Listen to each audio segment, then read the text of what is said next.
ಎಲ್ಲರಿಗೂ ನಮಸ್ಕಾರ. Welcome back to my channel. ನಾನು ರಮ್ಯಾ. ಇವತ್ತಿನ ವಿಡಿಯೋದಲ್ಲಿ ಸ್ಯಾರಿ ಫೋಲ್ಡಿಂಗ್ನ ಯಾವ ರೀತಿ ಮಾಡೋದು ಅಂತ ಸಿಂಪಲಾಗಿ ತಿಳಿಸ್ಕೊಡ್ತೀನಿ. 2 ಟಿಪ್ಸಿಂದ ನಾವು ಈ ರೀತಿ ಮಾಡ್ಕೊಂಡು ಇಟ್ಕೊಂಡ್ರೆ ಯಾವುದೇ ಕಾರಣಕ್ಕೂ ಮೇಲಿಂದ ಇಟ್ಟರೂ ಕೂಡ ಸ್ಯಾರಿ ಫೋಲ್ಡಿಂಗ್ ಬಿಚ್ಚೋಗೋದಿಲ್ಲ. ಇದನ್ನು ಯಾವ ರೀತಿ ಮಾಡೋದು ಅಂತ ನೋಡ್ಕೊಂಡು ಬರೋಣ. ಆರಾಮಾಗಿ ನೀಟಾಗಿ ಫೋಲ್ಡಿಂಗ್ನ ಮಾಡ್ಕೋಬೋದು. ಸಿಂಪಲ್ಲಾಗಿದೆ 2 ಟಿಪ್ಸ್ನೂ. ನೋಡ್ತಿರ್ಬೋದು ಇಲ್ಲಿ ಇಷ್ಟು ನೀಟಾಗಿ ಕಾಣಿಸ್ತಿದೆ ಅಂತ. ಈ ರೀತಿಯಾಗಿ ನಾನು ಯಾವ ರೀತಿ ಆರ್ಗನೈಸ್ ಮಾಡಿಕೊಂಡೆ ಅಂತ ನೋಡೋಣ. ಇಲ್ಲಿ ನೋಡ್ತಿರ್ಬೋದು ಸ್ಯಾರಿ ಎಲ್ಲ ಯಾವ ರೀತಿ ಕೆದರೋಗ್ಬಿಟ್ಟಿದೆ ಅಂತ. ಒಂದ್ಸಲಿ ನಾವು ಸ್ಯಾರಿನ ಎತ್ಕೊಳ್ಳೋಕೆ ಹೋದರೆ ಈ ರೀತಿ ಎಲ್ಲ ಕೆದರೋಗ್ಬಿಟ್ಟಿರುತ್ತೆ. ನಾವು ಎಷ್ಟೇ ನೀಟಾಗಿ ಇಟ್ಟಿದ್ರೂ ಅಷ್ಟೇ, ಎಲ್ಲಾದರೂ ಹಬ್ಬ ಅಡಿ ಬಂದಾಗ ಅಥವಾ ಫಂಕ್ಷನ್ಗೆ ಹೋಗ್ಬೇಕಾದ್ರೆ ಸ್ವಲ್ಪ ಎಲ್ಲ ಕೆದರೋಗ್ಬಿಟ್ಟಿರುತ್ತೆ. ಅಕಸ್ಮಾತ್ ಒಂದು ಸೀರೆ ಏನಾದ್ರು ಇಳಿದ್ರೆ ಎಲ್ಲ ಸೀರೆನೂ ಬಿದ್ದೋಗ್ಬಿಡುತ್ತೆ. ಆವಾಗ ಮತ್ತೆ ನಾವು ಮಡಚಿಡಬೇಕಾಗುತ್ತೆ. ಹಾಗಾಗಿ ನಾನು ಕೂಡ ಈ ಒಂದು ಟಿಪ್ಸ್ನ ಫಾಲೋ ಮಾಡಿ ಖಂಡಿತವಾಗ್ಲೂ ನಿಮ್ಗೆ ಇಷ್ಟ ಆಗುತ್ತೆ. ಇಷ್ಟೇ ಮೇಲಿಂದ ಬಿದ್ದರೂ ಕೂಡ ಫೋಲ್ಡಿಂಗ್ ಬಿಚ್ಚೋಗೋದಿಲ್ಲ. ಹಾಗಾಗಿ ನೀವು ಕೂಡ ಈ ಒಂದು ಟಿಪ್ಸ್ನ ಫಾಲೋ ಮಾಡಿ, ಖಂಡಿತ ನಿಮಗೂ ಇಷ್ಟ ಆಗುತ್ತೆ. ಹಾಗೆ ನಾನು ಯೂಟ್ಯೂಬ್ನ ಯಾಕೆ ಶುರು ಮಾಡಿದೆ ಅಂತಲೂ ಕೂಡ ಹೇಳ್ತೀನಿ ಈ ವಿಡಿಯೋದಲ್ಲಿ.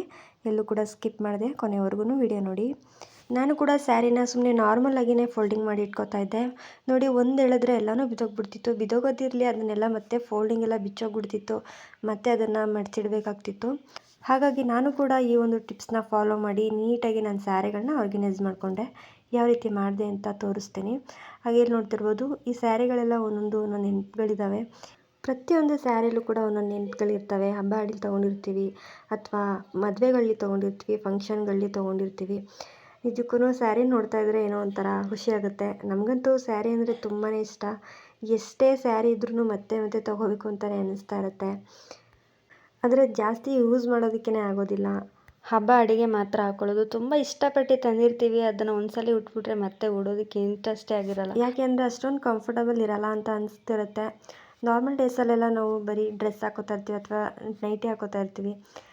ಸ್ಯಾರಿನ ಯಾವತ್ತಾರು ಒಂದಿನ ವೇರ್ ಮಾಡ್ತೀವಿ ಅಷ್ಟೇ. ಹಬ್ಬ ಬಂದಾಗ ಹಾಕೋತೀವಿ ಅಥವಾ ಎಲ್ಲರೂ ಫಂಕ್ಷನ್ಗೆ ಬೇಕಾದರೆ ಹಾಕೋತೀವಿ. ಹಾಗಾಗಿ ಜಾಸ್ತಿ ಕಂಫರ್ಟಬಲ್ ಅಲ್ಲ ಅನಿಸುತ್ತೆ. ಆದರೆ ತುಂಬಾ ಚೆನ್ನಾಗಿರುತ್ತೆ, ಇಷ್ಟ. ಹಾಕೊಳ್ಳೋದಕ್ಕೆ ಮಾತ್ರ ಆಗಲ್ಲ. ಹಾಗೆ ಎಷ್ಟು ಸ್ಯಾರಿ ಇದ್ರೂ ಅಷ್ಟೇ ನಾವಂತೂ ಉಡೋದಕ್ಕೆ ಹೋಗಲ್ಲ. ಮತ್ತೆ ಮತ್ತೆ ತೊಗೋತಾ ಇರ್ತೀವಿ ಅಷ್ಟೇ. ಹಬ್ಬಕ್ಕೊಂದ್ಸಲ ಹಾಕೊಂಡ್ರೆ ಮುಗೀತು, ಮತ್ತೆ ಅದನ್ನು ನೋಡೋದು ಇಲ್ಲ, ಹಾಕೊಳ್ಳೋದಿಲ್ಲ, ಆ ಥರ ಆಗಿಬಿಟ್ಟಿರುತ್ತೆ.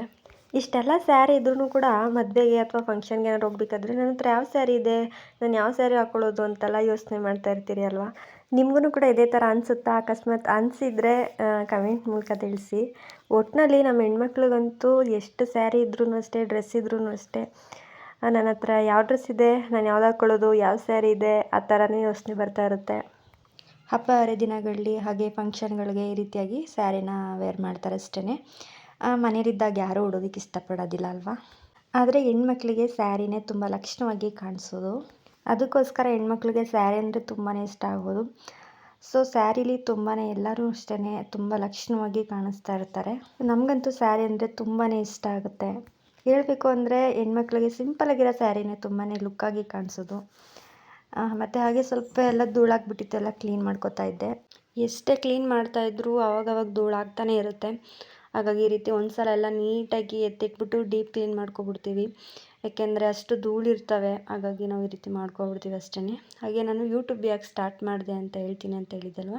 ನಾನು ಯಾಕೆ ಯೂಟ್ಯೂಬ್ ಸ್ಟಾರ್ಟ್ ಮಾಡಿದೆ ಅಂತ ಅಂದರೆ, ನಮ್ಮ ಮನೆಯಲ್ಲಿ ನಮ್ಮ ಫ್ಯಾಮಿಲಿ ಪೂರ್ತಿ ಜೊತೆಲೇ ಇದ್ದೀವಿ. ನಾವು ಅವಾಗವಾಗ ಎಲ್ಲಾದರೂ ಟ್ರಿಪ್ ಹೋಗ್ತಾ ಇರ್ತೀವಿ.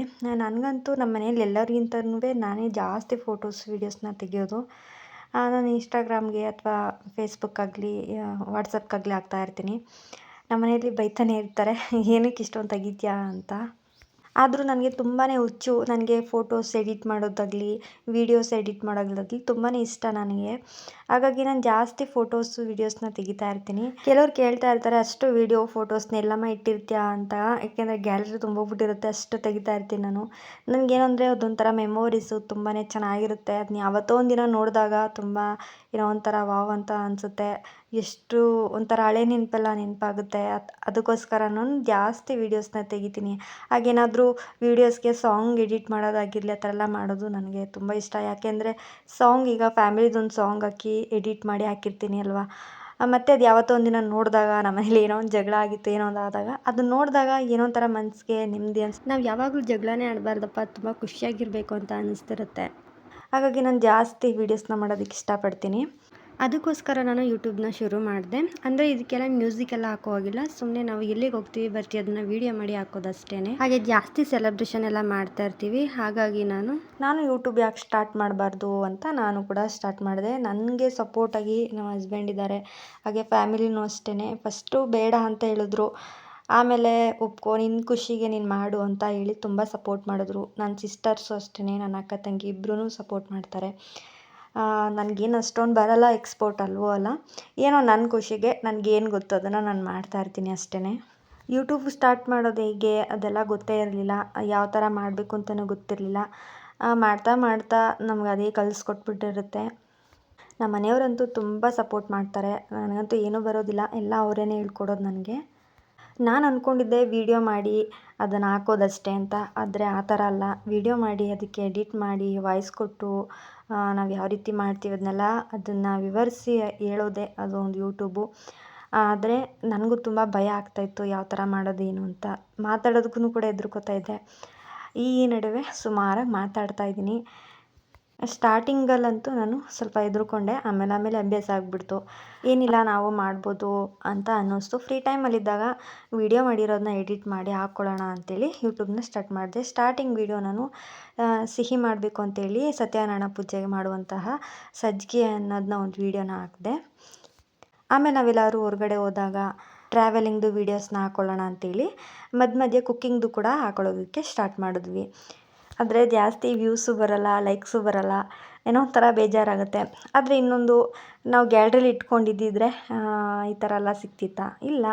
ಅದೇ ಥರ ನಾವು ಒಂದು ಎಡಿಟ್ ಮಾಡಿ ಯೂಟ್ಯೂಬ್ಗೆ ಹಾಕ್ತಾಯಿದ್ದೀವಿ ಅಷ್ಟೇ ಅಂತ ತಿಳ್ಕೊಂಡು, ನನ್ನ ಖುಷಿಗೋಸ್ಕರ ನನಗೆ ಯಾವ ರೀತಿ ಬರುತ್ತೆ ಆ ರೀತಿ ನಾನು ಯೂಟ್ಯೂಬ್ನ ಶುರು ಮಾಡಿದೆ ಅಷ್ಟೇ. ಸುಮ್ಮನೆ ಫ್ರೀ ಟೈಮಲ್ಲಿ ಕೂತ್ಕೊಂಡು ಏನು ಮಾಡಬೇಕಲ್ವಾ, ಈ ರೀತಿಯಾಗಿ ಏನಾದರೂ ಒಂದು ನಮ್ಮ ಖುಷಿನ ಇನ್ನೊಬ್ರಿಗೆ ಹಂಚ್ಕೊಳ್ಳೋದ್ರಲ್ಲಿ ತಪ್ಪಿಲ್ಲ. ನಮ್ಮನ್ನು ನೋಡ್ಕೊಂಡು 4 ಜನ ಖುಷಿ ಪಡ್ತಾರೆ ಅಂತಂದರೆ ನಮಗೂ ಖುಷಿನೇ ಅಲ್ವಾ. ಹಾಗಾಗಿ ಯೂಟ್ಯೂಬ್ ಸ್ಟಾರ್ಟ್ ಮಾಡಿದೆ ಅಷ್ಟೇ. ಬನ್ನಿ ಇವಾಗ ನೆಕ್ಸ್ಟ್ ನಾನು ಫೋಲ್ಡಿಂಗ್ ಯಾವ ರೀತಿ ಮಾಡೋದು ಅಂತ ತೋರಿಸ್ಕೊಡ್ತೀನಿ. 4 ಈ ರೀತಿಯಾಗಿ ಫೋಲ್ಡ್ನ ಮಾಡ್ಕೋಬೇಕಾಗುತ್ತೆ. ಸ್ಯಾರಿದು 4 ಫೋಲ್ಡ್ನ ಈ ರೀತಿ ಮಾಡಿಕೊಂಡು ರೆಡಿ ಮಾಡಿ ಇಟ್ಕೋಬೇಕು. ನೀಟಾಗಿ ಈ ರೀತಿ ಫೋಲ್ಡಿಂಗ್ ಮಾಡ್ಕೋಬೇಕು. ಈ ರೀತಿ ಮಾಡಿ ಇಟ್ಕೊಳ್ಳೋದ್ರಿಂದ ನಿಜವಾಗ್ಲೂ ನಿಮಗೇನು ಇಷ್ಟ ಆಗುತ್ತೆ, ಅಷ್ಟು ಚೆನ್ನಾಗಿರುತ್ತೆ. ಸ್ಯಾರಿ ಫೋಲ್ಡಿಂಗ್ ಎಲ್ಲ ಬಿಚ್ಚೋಗೋದಿಲ್ಲ, ಸಿಂಪಲ್ಲಾಗಿ ಮಾಡ್ಕೋಬೋದು. ನೆಕ್ಸ್ಟ್ ಇದನ್ನು ಸ್ವಲ್ಪ ಕಾಲು ಭಾಗದಷ್ಟು ಹಿಂದ್ಗಡೆಗೆ ನಾವು ಫೋಲ್ಡ್ ಮಾಡ್ಕೋಬೇಕಾಗುತ್ತೆ. ತುಂಬ ಸಿಂಪಲ್ಲಾಗಿ ಮಾಡ್ಕೋಬೋದು. ಸ್ವಲ್ಪ ಸರಿ ಮಾಡಿಕೊಂಡು ಸ್ವಲ್ಪ ಅರ್ಧದಷ್ಟು ಈ ರೀತಿ ಫೋಲ್ಡಿಂಗ್ ಮಾಡ್ಕೋಬೇಕು. ಮತ್ತು ಈ ಕಡೆಯೂ ಅಷ್ಟೇ ಸ್ವಲ್ಪ ಅರ್ಧದಷ್ಟು ಫೋಲ್ಡಿಂಗ್ನ ಮಾಡಿಕೊಂಡು ಸ್ವಲ್ಪ ಅಲ್ಲಿ ಸರಿ ಮಾಡ್ಕೋಬೇಕಾಗತ್ತೆ. ಯಾವ ಸೀರೆಯಲ್ಲಿ ಬೇಕಾದರೂ ಮಾಡ್ಕೋಬೋದು, ಏನು ಅಷ್ಟೊಂದು ತೊಂದರೆ ಇಲ್ಲ. ಈ ರೀತಿ ಮಾಡಿಕೊಂಡು ಮಧ್ಯದಲ್ಲಿ ಈ ರೀತಿ ಮತ್ತೆ ಇದ್ರ ಮೇಲ್ಗಡೆ ಎತ್ತಾಕೊಂಡು ಇದನ್ನು ಕೂಡ ಫೋಲ್ಡ್ ಮಾಡ್ಕೋಬೇಕು. ನೀಟಾಗಿ ಇದನ್ನು ಸರಿ ಮಾಡಿಕೊಂಡು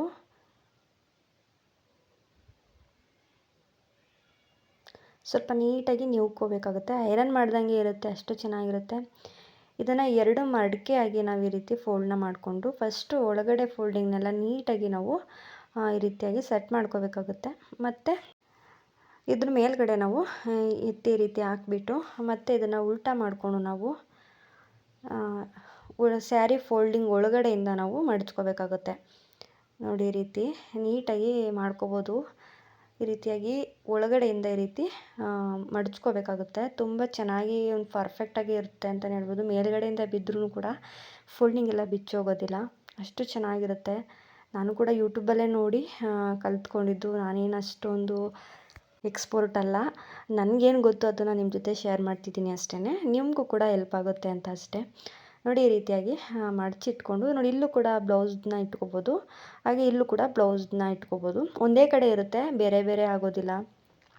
ಹಾಗಾಗಿ ಈ ರೀತಿ ಮಾಡಿಕೊಂಡು ನೀಟಾಗಿ ಫಸ್ಟು ಈ ರೀತಿಯಾಗಿ ಮಾಡ್ಕೋಬೇಕಾಗುತ್ತೆ.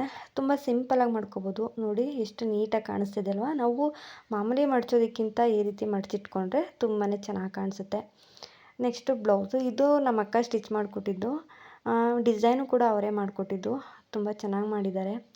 ಇದು ನನ್ನ ಗೃಹ ಪ್ರವೇಶದ್ದು ಸ್ಯಾರಿ ಇದು. ಸೊ ಇದರಲ್ಲಿ ಮಾಡೋಣ ಅಂತೇಳಿ ಇವತ್ತು ಇದರಿಂದ ವೀಡಿಯೋ ಮಾಡಿದೆ ಅಷ್ಟೇ.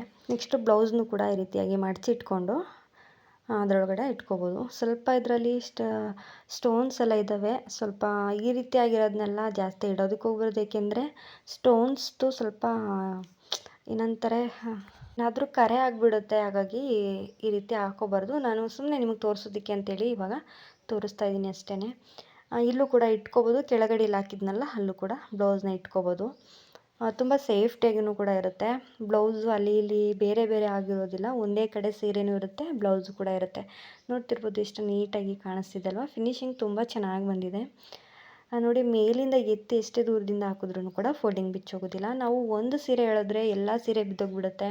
ಆವಾಗ ಏನಾಗಬೇಕು, ಮತ್ತೆ ನಾವು ಮಡಚಿಡಬೇಕು. ಹಾಗಾಗಿ ನೆಕ್ಸ್ಟು ಇವಾಗ ಇನ್ನೊಂದು ಟಿಪ್ತು ತೋರಿಸ್ತಾ ಇದ್ದೀನಿ. ಇದೂ ಅಷ್ಟೇ ತುಂಬಾ ಈಸಿ. ಫಸ್ಟ್ಗಿಂತ ಇದು ತುಂಬ ಇಷ್ಟ ಆಯಿತು ನನಗೆ. ಈ ಸ್ಯಾರಿ ಫೋಲ್ಡಿಂಗು ತುಂಬ ಈಸಿಯಾಗಿ ಮಾಡ್ಕೋಬೋದು. ನೋಡ್ತಿರ್ಬೋದು, ಇದು ಕೂಡ 4 ಫೋಲ್ಡ್ನ ಮಾಡಿಕೊಂಡು ಆ ಕಡೆ ಈ ಕಡೆ ಸ್ವಲ್ಪ ಸ್ವಲ್ಪ ಮಡಚ್ಕೋಬೇಕಾಗುತ್ತೆ. ನೀಟಾಗಿ ಸೆಟ್ ಮಾಡಿಕೊಂಡು ಮತ್ತು ಈ ಫೋಲ್ಡಿಂಗ್ನು ಕೂಡ ಇದ್ರ ಮೇಲ್ಗಡೆ ಸೇರಿಸ್ಕೋಬೇಕಾಗುತ್ತೆ. ಅದು ತುಂಬ ಈಸಿಯಾಗಿದೆ. ಈ ಒಂದು ಟಿಪ್ಸ್ ಅಂತಲೇ ಹೇಳ್ಬೋದು. ನೀವು ಕೂಡ ಟ್ರೈ ಮಾಡಿ. ನೋಡಿ, ಈ ರೀತಿ ಅದ್ರ ಮೇಲ್ಗಡೆನೂ ಕೂಡ ಈ ಫೋಲ್ಡಿಂಗ್ನು ಕೂಡ ಹಾಕ್ಕೊಂಡು ಈ ರೀತಿಯಾಗಿ ಇಟ್ಕೊಂಡು ಸ್ವಲ್ಪ ನೀಟಾಗಿ ನೀವ್ಕೋಬೇಕಾಗುತ್ತೆ. ಯಾಕೆಂದರೆ ನರ್ಗೆ ರೀತಿ ಬಂದುಬಿಟ್ಟಿರುತ್ತೆ. ಹಾಗಾಗಿ ಒಂದು ಫೋಲ್ಡ್ನ ಈ ರೀತಿ ಹಾಕ್ಕೊಂಡು ಇದನ್ನು ಸ್ವಲ್ಪ ಆ ಕಡೆ ಹಾಕ್ಕೊಂಡು ಇದನ್ನು ಕೂಡ ಇದು 3 ಫೋಲ್ಡಿಂಗ್ನ ಮಾಡಿ ನಾವು ಒಳಗಡೆ ಸೇರಿಸ್ಕೋಬೇಕಾಗುತ್ತೆ. ಫಸ್ಟ್ 1 ಈ ರೀತಿಯಾಗಿ ಮಡಚ್ಕೋಬೇಕು. ನೆಕ್ಸ್ಟು ಅದೇ ಥರ 3ನೇ ಸಲ ಎತ್ತಿ ಒಳಗಡೆ ಹಾಕೋದಷ್ಟೇ. ತುಂಬ ಈಸಿಯಾಗಿದೆ ಈ ಒಂದು ಟಿಪ್ಸು. ನನಗಂತೂ ತುಂಬ ಇಷ್ಟ ಆಯಿತು. ಇದು ಆರಾಮಾಗಿ ನಾವು ಈ ಥರ ಮಡಚಿಟ್ಕೋಬೋದು. ಫಸ್ಟಿಗಿಂತ 2ನೇದು ನನಗೆ ತುಂಬ ಇಷ್ಟ ಆಯಿತು. ನೋಡಿ, ಆರಾಮಾಗಿ ಇದನ್ನು ಈಸಿಯಾಗಿ ಮಾಡಿಕೊಂಡೆ. ಈ ರೀತಿಯಾಗಿ ಒಳಗಡೆ ಹಾಕಿ ಸ್ವಲ್ಪ ನೀಟಾಗಿ ನಾವು ಕರೆಕ್ಟಾಗಿ ಮಾಡಿದ್ರೆ ನೀಟಾಗಿ ಒಂದೇ ಸಲ ಬಂದುಬಿಡುತ್ತೆ. ಇಲ್ಲಾಂದರೆ ಸರಿ ಬರೋದಿಲ್ಲ ಸ್ಯಾರಿ. ಫಸ್ಟೇ ನಾವು ನೀಟಾಗಿ ಮಾಡ್ಕೋಬೇಕಾಗುತ್ತೆ. ಈ ರೀತಿ ಹಿಂದೆ ಮುಂದೆ ಎಲ್ಲ ನೀಟಾಗಿ ನೀವ್ಕೊಂಡು ನಿಜವಾಗ್ಲೂ ಐರನ್ ಮಾಡಿ ಇಟ್ಟಿರೋ ಅಷ್ಟೇ ಚೆನ್ನಾಗಿ ಕಾಣಿಸ್ತಿರುತ್ತೆ. ಮತ್ತು ಫೋಲ್ಡಿಂಗ್ನು ಕೂಡ ನೋಡ್ತಿರ್ಬೋದು ಎಷ್ಟು ನೀಟಾಗಿ ಬಂದಿದೆ ಅಲ್ವಾ. ನೀವೊಂದ್ಸಲ ಪ್ಲೀಸ್ ಟ್ರೈ ಮಾಡಿ, ಹೇಗಿತ್ತು ಅಂತ ಕಮೆಂಟ್ ಮಾಡಿ ತಿಳಿಸಿ, ಆಯಿತಾ. ನೋಡಿ, ಇಲ್ಲಿ ಮೇಲಿಂದ ಇಟ್ಟರೂ ಕೂಡ ಸ್ಯಾರಿ ಫೋಲ್ಡಿಂಗ್ ಬಿಚ್ಚೋಗ್ತಾ ಇಲ್ಲ. ಮಾಮೂಲಿ ಸೀರೆಗಳು ಮಡಚಿಟ್ಟಿರ್ತೀವಲ್ಲ, ಅದನ್ನು ನಾವು ಒಂದು ಸೀರೆ ಎಳೆದ್ರೆ ಎಲ್ಲ ಸೀರೆ ಬಿದ್ದೋಗ್ಬಿಡುತ್ತೆ. ಅದನ್ನು ನಾವು ಮತ್ತೆ ಫೋಲ್ಡಿಂಗ್ ಮಾಡಿ ಇಡಬೇಕಾಗುತ್ತೆ ಅಲ್ವಾ. ಹಾಗಾಗಿ ಈ ರೀತಿ ನೀಟಾಗಿ ನಾವು ಸ್ವಲ್ಪ ಫ್ರೀ ಮಾಡಿಕೊಂಡು ಇಡೀ ವಾರ್ಡ್ರೋಬ್ನೇ ಕ್ಲೀನ್ ಮಾಡ್ಕೊಬಿಡ್ಬೋದು. ನೆಕ್ಸ್ಟು ಇದನ್ನು ಕೂಡ ಬ್ಲೌಸ್ನ ಅದೇ ಥರ ಸೇಮ್ ಮಡಚಿಟ್ಕೊಂಡು ಅದರೊಳಗಡೆ ಹಾಕ್ಕೊಬಿಡ್ತೀನಿ. ಇದನ್ನು ಕೂಡ ನಮ್ಮ ಅಕ್ಕನೇ ಸ್ಟಿಚ್ ಮಾಡಿದ್ದು. ತುಂಬ ಚೆನ್ನಾಗಿ ಬ್ಲೌಸ್ ಸ್ಟಿಚಿಂಗ್ ಮಾಡ್ತಾರೆ ಅವರು. ಇದು ಸ್ವಲ್ಪ ಕಾಟನ್ ಸೀರೆ ಅಲ್ವಾ, ಹಾಗಾಗಿ ಸ್ವಲ್ಪ ನೀಟಾಗಿ ಬ್ಲೌಸೆಲ್ಲ ಸ್ವಲ್ಪ ಎಲ್ಲ ಗುಂಜ್ಕೊಬಿಟ್ಟಿತ್ತು. ನೀಟಾಗಿ ಐರನ್ ಮಾಡಿರೋ ರೀತಿ ಸ್ವಲ್ಪ ನೀವ್ಕೊಂಡು ನಂತರ ನಾನು ಹಾಕೋತಾ ಇದ್ದೀನಿ. ಈ ರೀತಿಯಾಗಿ ಮಡಚಿಟ್ಕೊಂಡ್ರೆ ಸ್ವಲ್ಪ ಚೆನ್ನಾಗಿ ಶಿಸ್ತಾಗಿರುತ್ತೆ. ಹಾಗೆ ಆರಾಮಾಗಿ ನಾವು ಹ್ಯಾಂಡಲ್ ಮಾಡ್ಬೋದು. ನೀಟಾಗಿ ಯಾವಾಗ್ಲೂ ಕೂಡ ವಾರ್ಡ್ರೋಬ್ ಕೂಡ ನೀಟಾಗಿರುತ್ತೆ. ನೋಡಿ, ಇಲ್ಲೂ ಕೂಡ ಹಾಕ್ಕೋಬೋದು. ಸೇಮ್ ಅದೇ ಥರ ನಾನು ಇಲ್ಲಿ ಹಾಕೋತಾ ಇದ್ದೀನಿ. ಪ್ರತಿಯೊಂದು ಸೀರೆನೂ ಇದೇ ಥರ ನಾವು ಮಾಡಿ ಇಟ್ಕೊಬಿಟ್ರೆ ತುಂಬ ಚೆನ್ನಾಗಿರುತ್ತೆ ಅಲ್ವಾ. ಹಾಗಾಗಿ ನೋಡ್ತಿರ್ಬೋದು ಎಷ್ಟು ನೀಟಾಗಿ ಬಂತು ಅಲ್ವಾ. ಸ್ಯಾರಿ ಫೋಲ್ಡಿಂಗು ಹಾಗೆ ಫಿನಿಶಿಂಗ್ ಎಲ್ಲ ತುಂಬ ಚೆನ್ನಾಗಿ ಬಂದಿದೆ. ನನಗಂತೂ ತುಂಬ ಇಷ್ಟ ಆಯಿತು. ಪ್ಲೀಸ್ ನೀವೊಂದು ಸಲ ಟ್ರೈ ಮಾಡಿ, ಹೇಗಿತ್ತು ಅಂತ ಕಮೆಂಟ್ ಮಾಡಿ. ಹಾಗೆ ಪ್ಲೀಸ್ ಇಲ್ಲಿ ತನಕ ವಿಡಿಯೋ ನೋಡಿದ್ದೀರಾ ಅಂದರೆ ಒಂದು ಲೈಕ್ ಮಾಡಿ. ಹಾಗೆ ಪ್ರತಿಯೊಂದು ಸೀರೆನೂ ಕೂಡ ನಾನು ಇದೇ ಥರ ಫೋಲ್ಡಿಂಗ್ನ ಮಾಡಿಕೊಂಡೆ. ನೀಟಾಗಿ ಸ್ವಲ್ಪ ಫ್ರೀ ಇದ್ದಾಗ ನಾವು ಮಾಡ್ಕೋಬೇಕಾಗುತ್ತೆ. ಗಡಿ ಬಿಡಿಲೆಲ್ಲ ಮಾಡ್ಕೊಳ್ಳೋದಕ್ಕಾಗಲ್ಲ. ನಾನು ಸ್ವಲ್ಪ ಸೀರೆನ ಮಾಡ್ಕೊಂಡು ಇಟ್ಕೊಂಡಿದ್ದೀನಿ. ಇನ್ನೊಂದು ಸ್ವಲ್ಪ ಬೇರೆ ಟೈಮಲ್ಲಿ ಯಾವಾಗಾದ್ರು ಟೈಮ್ ಸಿಕ್ಕಿದಾಗ ನಾನು ಮಾಡ್ಕೋತೀನಿ. ನೋಡಿದ್ರಿ ಅಲ್ವಾ ಎಷ್ಟು ಸಿಂಪಲ್ಲಾಗಿ ಸ್ಯಾರಿ ಫೋಲ್ಡಿಂಗ್ನ ಮಾಡೋದು ಅಂತ. ನೀವೊಂದು ಸಲ ಟ್ರೈ ಮಾಡಿ, ಹೇಗೆ ಬಂತು ಅಂತ ಕಮೆಂಟ್ ಮಾಡಿ. ಹಾಗೆ ನೀವು ಯಾರಾದರೂ ಹೊಸ್ದಾಗಿ ಯೂಟ್ಯೂಬ್ ಸ್ಟಾರ್ಟ್ ಮಾಡಿದ್ದೀರಾ ಅಂದರೆ ಖಂಡಿತವಾಗ್ಲೂ ಶುರು ಮಾಡಿ. ವ್ಯೂಸ್ ಬರ್ತಿಲ್ಲ, ಕಮೆಂಟ್ಸ್ ಮಾಡ್ತಿಲ್ಲ, ಹಾಗೆ ಲೈಕ್ಸ್ ಬರ್ತಿಲ್ಲ ಅಂತೆಲ್ಲ ಕೂತ್ಕೊಳ್ಳೋಕೆ ಹೋಗಬೇಡಿ. ಸುಮ್ಮನೆ ನಮ್ಮ ಒಂದು ಖುಷಿಗೋಸ್ಕರ ನಾವು ಮಾಡಬೇಕಷ್ಟೇ. ವ್ಯೂಸ್ ಬರಲ್ಲ ಅದು ಇದು ಅಂತೆಲ್ಲ ತಲೆ ಕೆಡಿಸ್ಕೊಂಡ್ರೆ ನಾವು ಯೂಟ್ಯೂಬ್ನೇ ಶುರು ಮಾಡೋದಕ್ಕಾಗಲ್ಲ. ಅದಕ್ಕೆ ಅಂತ ಒಂದು ಟೈಮ್ ಬರುತ್ತೆ, ಅಲ್ಲಿವರೆಗೂ ವೆಯ್ಟ್ ಮಾಡಬೇಕಷ್ಟೇ. ನನಗೇನೂ ಬರ್ತಾನೆ ಇರಲಿಲ್ಲ, ಆದರೂ ನನಗೆ ಒಂದು ತಕ್ಕ ಮಟ್ಟಿಗೆ ನಾನು ಸ್ವಲ್ಪ ಕಲ್ತಿದ್ದೀನಿ ಯೂಟ್ಯೂಬಿಂದ. ನೀವು ಯಾರಾದರೂ ಯೂಟ್ಯೂಬ್ ಶುರು ಮಾಡಬೇಕು ಅಂತ ಇದ್ದರೆ ಖಂಡಿತವಾಗ್ಲೂ ಶುರು ಮಾಡಿ. ಒಂದು ಒಳ್ಳೆ ವೇದಿಕೆ ಅಂತಲೇ ಹೇಳ್ಬೋದು. ನಿಮ್ಮಲ್ಲಿರುವಂತಹ ಟ್ಯಾಲೆಂಟ್ನ ಇದ್ರ ಮೂಲಕ ನೀವು ತೋರಿಸ್ಕೋಬೋದು.